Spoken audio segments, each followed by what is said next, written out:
Halo semua, pernah kepikiran nggak? Apa sih yang bikin sebuah pendidikan itu benar-benar berkualitas? Hari ini kita bakal kupas tuntas soal peraturan akademik di Fakultas Teknik UGM.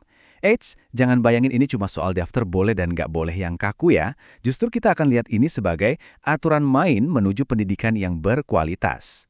Oke, kita mulai dari pertanyaan ini. Kalian pasti udah nggak asing lagi kan sama istilah pendidikan berkualitas.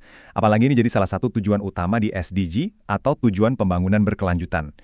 Tapi pernah nggak sih kita berhenti sejenak dan benar-benar mikir, apa ya fondasi utamanya? Apa sih yang paling dasar dari semua itu? Seringnya, kalau kita ngomongin pendidikan berkualitas, yang kebayang itu pasti fasilitas yang super modern atau kurikulum yang paling canggih. Iya kan? Padahal kalau kita gali lebih dalam lagi, fondasi dari semua kemewahan itu justru ada di hal yang paling mendasar, tata perilaku dan aturan main yang kita sepakati bersama.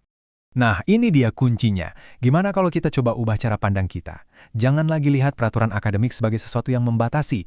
Anggap aja ini adalah sebuah simulasi. Yap, simulasi dunia profesional yang nyata. Setiap aturan, setiap deadline, itu semua adalah arena latihan kita buat siap tempur di dunia kerja nanti. Terus, gimana cara kerja simulasi ini? Simple banget. Aturan-aturan ini, secara nggak sadar, ngebentuk 3 pilar utama profesionalisme dalam diri kita. Integritas, itu dilatih pas kita jujur waktu ujian. Kedisiplinan, itu keasah pas kita ngejar deadline laporan. Tanggung jawab, itu terbangun pas kita patuh sama aturan keselamatan di lab. Ini bukan teori, ini praktek langsung setiap hari. Dan yang paling keren, efeknya itu nggak berhenti di diri kita sendiri aja loh. Coba bayangin, kalau setiap dari kita punya kesadaran dan perilaku profesional, dampaknya itu bakal nyebar. Secara kolektif, kita akan menciptakan sesuatu yang jauh lebih besar, sebuah ekosistem belajar yang sehat dan saling mendukung. Untungnya apa? Wah, banyak banget. Dosen jadi bisa transfer ilmunya secara optimal. Kerja kelompok jadi beneran produktif. Nggak ada lagi tuh yang namanya free rider. Dan dari lingkungan yang positif inilah, inovasi-inovasi keren bisa lahir.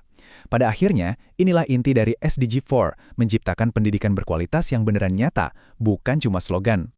Jadi intinya, bikin kampus kita jadi unggul itu bukan cuma tugas para pimpinan atau dosen. Ini adalah kerja bareng, kolaborasi kita semua. Sebuah tanggung jawab yang kita pegang bersama-sama. Dan semuanya dimulai dari kesadaran kita masing-masing buat menghargai dan ngejalanin aturan main yang ada. Karena itu, yuk, mulai hari ini, mari kita berhenti melihat peraturan sebagai beban.